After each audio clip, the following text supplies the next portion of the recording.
জনগণের অধিকার হরণ করে এই সরকারকে ক্ষমতায় বসিয়েছিল আজিজ বেনজিররা, কিন্তু এখন তাদের অপকর্মের দায় নিচ্ছে না সরকার।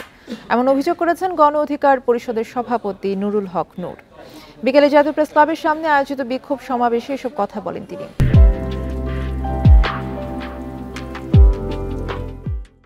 নূর দাবি করে বলেন, আজিজ বেনজির মাফিয়াদের বিরুদ্ধে সরকার কোনো ব্যবস্থা না নিলে গণ আদালতে এদের বিচার করা হবে। শেখ হাসিনা বাংলাদেশকে ভারতের কাছে বিক্রি করে দিয়েছে বলে মন্তব্য করেন তিনি। আরো বলেন, তাই আর মন্ত্রীরা কেউ ভারতের নাম মুখে আনতে ভয় পায়। আজীবন ক্ষমতায় থাকতে সরকার ভারতের গোলামি করে যাচ্ছে।